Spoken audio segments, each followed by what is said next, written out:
السلام علیکم ورحمۃ اللہ وبرکاتہ۔ بسم اللہ الرحمن الرحیم۔ فنکشن کی تیاریاں عروج پہ تھی۔ کوثری سے اپنے ساتھ اسلام آباد کے بہترین بوتیکس میں لے کے گئی اور اس کے لیے اچھے سے شاپنگ کی۔ جس نے پوچھا انہوں نے فخر اور محبت سے اسے اپنی بہو بتایا۔ شاپنگ کے بعد وہ اسے بیوٹی پارلر لے کے گئی۔ وہ منع کرتی رہی مگر ماہر بیوٹیشنز نے اس کا حلیہ ہی بدل دیا۔ ماسک لگایا گیا، اس کی ہیئر کٹنگ کروائی گئی۔ حبا کو یہ سب اچھا نہیں لگ رہا تھا لیکن وہ کوثر کو منع بھی نہیں کر پا رہی تھی۔ وہ اسے اتنی محبت، اتنی عزت اور مان دے رہی تھی کہ وہ چاہ کے بھی منع نہیں کر سکی۔ وہ ابھی الماری میں اپنے کپڑے رکھ رہی تھی جب عمر کمرے میں داخل ہوا۔ السلام علیکم۔ وہ ابھی آفس سے آیا تھا۔ حبا نے ایک نظر اسے دیکھا پھر اپنے کام میں مصروف ہو گئی۔ عمر تھکا ہارا اس کے پیچھے جا کے کھڑا ہو گیا۔ حبا کسی احساس کے تحت مڑی تو عمر کو دیکھ کے اس کی بویں تن گئی، جبکہ عمر اس کے نئے روپ کو دیکھ کے مبہوت رہ گیا۔ خوبصورت تو تھی ہی مگر اب تو زیادہ نکھری لگ رہی تھی۔ وہ میں اپنے کپڑے لینے تھے۔ حبا سر جھٹک کے سائڈ پہ کھڑی ہو گئی جبکہ عمر نے آگے بڑھ کے الماری کھول کے اپنے کپڑے لیے اور مڑ کے اسے دیکھتا واش روم کی طرف بڑھ گیا، جبکہ حبا پھر سے اپنے کام میں مصروف ہو گئی۔ سمیہ کو جب بھی موقع ملتا اسے سمجھانے بیٹھ جاتی۔ انہی باتوں کا اثر تھا، وہ اب کافی بدل گئی تھی۔ چیخنا چلانا وہ چھوڑ چکی تھی، بس اپنے کام میں مصروف رہتی۔ عمر سے اب بھی وہ بات نہیں کرتی۔ یہ الگ بات ہے کہ اب اس پہ چلانا چھوڑ دیا تھا اس نے مگر اس کے کسی بھی بات کا جواب وہ نہیں دیتی تھی۔ رات کے فنکشن کے لیے اسے تیار کرنے کے لیے مشہور بیوٹیشن کو گھر بلایا گیا تھا۔ وہ تیار ہوئی تو بیوٹیشن نے اسے آئینے میں دیکھنے کو کہا مگر اس نے ایک نظر بھی خود کو آئینے میں نہیں دیکھا۔ جب اسے حال میں لایا گیا تو بہت سی نظریں اس کی طرف اٹھنے کے بعد جھکنا بھول گئی تھی۔ عمر ایک پل کو اسے دیکھ کے مبہوت سا رہ گیا تھا۔ وہ سمیہ اور حبا کے پاس آیا تو اس نے حبا کا ہاتھ عمر کے ہاتھ میں دیا۔ حبا سمیہ کو دیکھنے لگی تو سمیہ مسکرا پڑی، جہاں سب کی نظریں تم دونوں پہ ہیں سو پلیز میری جان دہان رکھو۔ حبا کو اس کی بات ماننی پڑی۔ عمر اسی لیے اسٹیج تک آیا جہاں علی احمد اور کوثر ان کے منتظر تھے۔ خوش دلی سے دونوں نے انہیں پیار کیا۔ علی احمد نے گاڑی کی چابی اس کے ہاتھ میں دی گفٹ کے طور پر، جبکہ کوثر نے خوبصورت ڈائمنڈ سیٹ اسے گفٹ کے طور پر پہنایا۔ عمر تو اسے اپنے بازوؤں کے حصار میں لیے سرشار سا تھا۔ یہ پل کچھ وقت کے لیے ہی صحیح مگر اسے ملے تو تھے۔ حبا کا ہاتھ تھامنے کا موقع، اس کے قریب کھڑے ہونے کی خوشی اس کی آنکھوں سے جھلک رہی تھی، جبکہ حبا اس کی قربت سے ناگواری محسوس کر رہی تھی مگر وہ مجبور تھی۔ اتنی محبت اس فیملی سے مل رہی تھی اسے تو وہ ان کے لیے کچھ دیر کے لیے اسے برداشت کر رہی تھی۔ کمرے میں آتے ہی وہ اپنا کلچ پہن کے ڈریسنگ ٹیبل کے سامنے کھڑی ہو کے اپنی جیولری اتارنے لگی۔ عمر بے خودی میں اسے دیکھ رہا تھا۔ وہ اس کے پاس آ کے کھڑا ہو گیا۔ حبا نے ایک اچھتی نظر اس پہ ڈالی۔ ایک ریکویسٹ کر سکتا ہوں آپ سے؟ وہ سوالیہ نظروں سے اسے دیکھنے لگی۔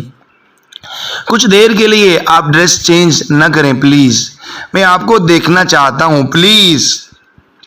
حبا پہلے حیرت سے اسے دیکھ رہی تھی پھر اس کی آنکھوں میں غصہ بھر گیا۔ عمر نے خوبصورت ڈائمنڈ بریسلیٹ اسے گفٹ کیا۔ یہ آپ کے لیے۔ حبا نے اس کے ہاتھ سے نہیں لیا تو اس نے ڈریسنگ ٹیبل پہ رکھ دیا۔ آپ بہت خوبصورت لگ رہی ہیں نا۔ جانتا ہوں آپ کو چھونے کا حق نہیں رکھتا میں. آئی ایم سوری، میری فیملی کی خاطر آپ کو مجھے برداشت کرنا پڑا. I am sorry for that. وہ مسکرا رہا تھا لیکن وہ چند لمحے مجھے زندگی بخش گئے با. آئی لو یو سو مچ. وہ جذب کے عالم میں بے خودی میں بول گیا. احساس ہونے پہ وہ نظریں چرا کے بالکونی میں چلا گیا اور گہری سانسیں لینے لگا. ہبا اس کے ہوتے ہوئے بھی اس کی نہیں تھی. ہر اخبار میں ہبا اور عمر کی تصویریں تھیں. جرنلسٹ ہبا اور مشہور پولیٹیشین علی احمد کے بیٹے عمر کی شادی ہیڈ لائنز تھی. سمیہ تو کوئی 10ویں مرتبہ کہہ چکی تھی کہ ہبا اور عمر کتنے خوبصورت لگ رہے تھے ساتھ میں. اس کے ہر بار کہنے پہ ہبا جھپٹ جاتی. اس رات کے بعد سے عمر کو ہر پل یہی لگتا کہ وہ اپنا وعدہ توڑ دے گا. اسے ہبا کی محبت، ہبا کی قربت چاہیے تھی جسے پانا اتنا آسان نہیں تھا.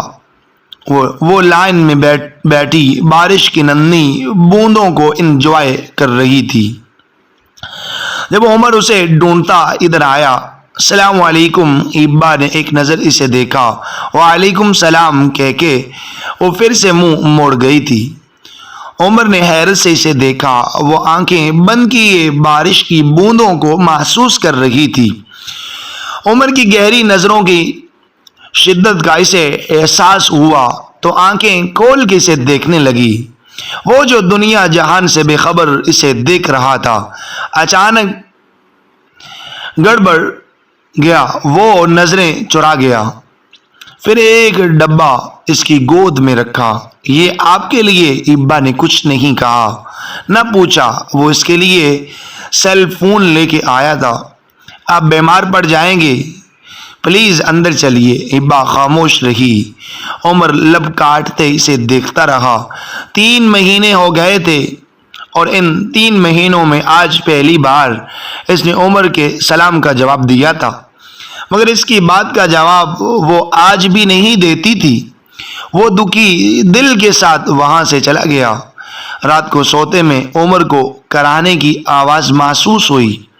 اس نے چونک کے آنکھیں کھولی تو صوفے پہ سوئی ہبا کی تھی. وہ اٹھ کے اس کے پاس آیا اور مدم روشنی میں اسے دیکھنے لگا. ہبا ہبا آواز دینے پہ بھی وہ نہ اٹھی، بس کراہی جا رہی تھی. اس نے اس کا ماتھا چھوا تو اسے تیز بخار تھا. ایک تو سردی، اوپر سے دیر شام تک وہ بارش میں بھیگتی رہی تھی اور اب اسے بخار ہو گیا تھا.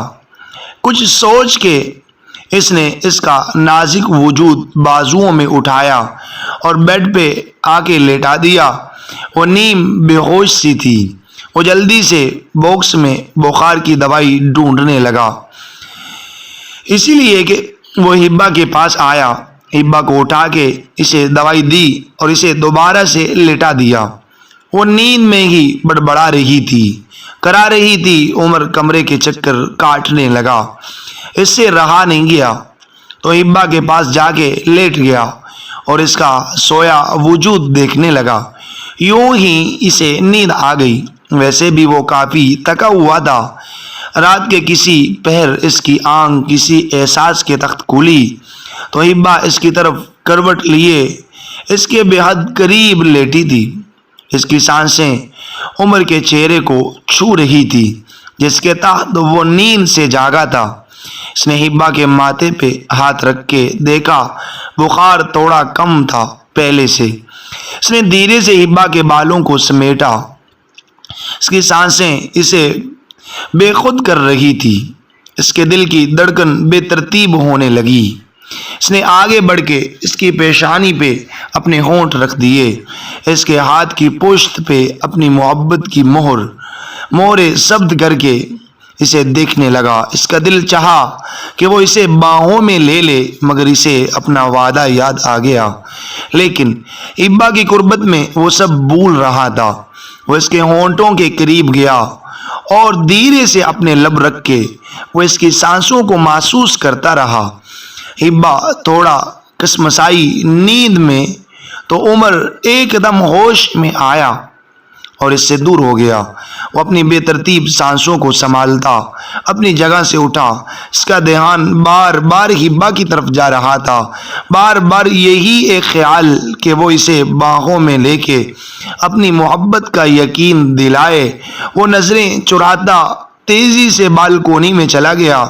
بارش کی بوندیں اس کا وجود بھگو رہی تھی مگر اسے پرواہ نہیں تھی۔ وہ آنکھیں بند کیے اس لمحے کی قید سے آزاد ہونا چاہتا تھا۔ اسے اچانک ابھی کچھ دیر پہلے کا اس کے لبوں کا لمس یاد آیا تو وہ مسکرا دیا۔ صبح بھی وہ نیم بے ہوش سی تھی۔ اس نے ڈاکٹر کو کال کر کے جہاں بلانا مناسب سمجھا۔ سب پریشان ہو گئے۔ کوثر اور علی احمد سمیت ڈاکٹر نے کچھ دوائیاں لکھ کے دی۔ سردی لگ گئی ہے اسے زیادہ بھیگنے کی وجہ سے۔ ڈاکٹر اور یہ نیم بے ہوشی، رات سے یہی حال ہے۔ عمر کو تشویش ہو رہی تھی۔ ڈاکٹر مسکرا پڑا، ٹھیک ہو جائے گی، میڈیسنز آپ دیں ان کو۔ پھر اٹھ کے ان سے جانے کی اجازت لے کے وہ باہر نکل گئے۔ سمیہ نے غور سے عمر کو دیکھا جو پریشان صاحبہ کو دیکھ رہا تھا۔ عمر لا دو، میں میڈیسنز منگوا دیتی ہوں، تم ہبا کے پاس رہو۔ عمر مسکرا پڑا، تھینک یو بھابی۔ اسے معلوم تھا کہ وہ کس طرح سے بار بار ہبا کے دل میں عمر کے لیے محبت ڈالنے کی کوشش کر رہی ہے۔ سمیہ کے جانے کے بعد عمر ہبا کے پاس بیڈ پہ آیا، اس کا ہاتھ تھام لیا۔ اس نے اپنے لب رکھ دیے اس کے ہاتھوں پہ اور پھر ہبا کو چہرے کو دیکھنے لگا۔ ہبا، آپ کو اس حالت میں یوں دیکھ کے مجھے درد ہو رہا ہے۔ بہت محبت کرتا ہوں آپ سے یار، پلیز ٹھیک ہو جاؤ نا پلیز۔ میں جانتا ہوں آپ نفرت کرتی ہو مجھ سے، آپ شاید کبھی آپ کی محبت میں نہ پا سکوں، لیکن آپ کے ہونے سے مجھے ایک سکون سا ملتا ہے۔ اس کی آنکھیں بھیگ چکی تھی۔ اسے یقین تھا ہبا ایک دن اس کی محبت کو ضرور قبول کر لے گی، ایک دن ہبا کو بھی اس سے محبت ہو جائے گی، مگر کبھی کبھی اس کا یقین ڈگمگا جاتا تھا۔ ناظرین، یہ ناول ابھی تک جاری ہے۔ جیسا کہ آپ یہ سب پڑھ کے آپ کو یہ بات معلوم ہو رہی ہے کہ یہ ناول اپنے اختتام کی طرف رواں دواں ہے اور ساتھ ہی اس کی انٹرسٹنگ بڑھتی جا رہی ہے، اور یہ ناول انتہائی مختصر ہے، شاید 1-2 دن تک یا 3 دن تک یہ کمپلیٹ ہو جائے گی، اور میں بھی کوشش کر رہا ہوں کہ تھوڑا سا وقت زیادہ نکال کے آپ کی خدمت میں زیادہ سے زیادہ ویڈیوز اور لانگ ویڈیوز پیش کروں، لیکن کچھ مصروفیت کی وجہ سے آپ سے معذرت خواہ ہوں۔ آئی ہوپ، میں امید کرتا ہوں کہ آپ کو یہ ناول بہت زیادہ پسند آیا ہوگا۔ اگر آپ یہ چاہتے ہیں کہ نیکسٹ ایپیسوڈ جلد از جلد اپلوڈ کیا جائے تو پلیز ہمارے چینل کو سبسکرائب کیجئے اور ساتھ ہی کہ بیل آئیکن کو بھی پریس کر لیجئے اور کمنٹس باکس میں اپنی رائے کا اظہار ضرور کیجئے۔ اگر آپ یہ چاہتے ہیں کہ انٹرسٹ اور نیو ناول آپ کو پڑھنے کو ملتے رہیں اور کہانیاں ملتی رہیں اور انٹرٹینمنٹ کے لیے مواد ملتا رہے تو پلیز ہمارے چینل کو سبسکرائب کیجئے اور ہماری ویڈیوز کو اپنے دوستوں سے بھی شیئر کیجئے۔ اب ہمیں اجازت دیجئے، نیکسٹ ایپیسوڈ تک جزاکم اللہ خیر۔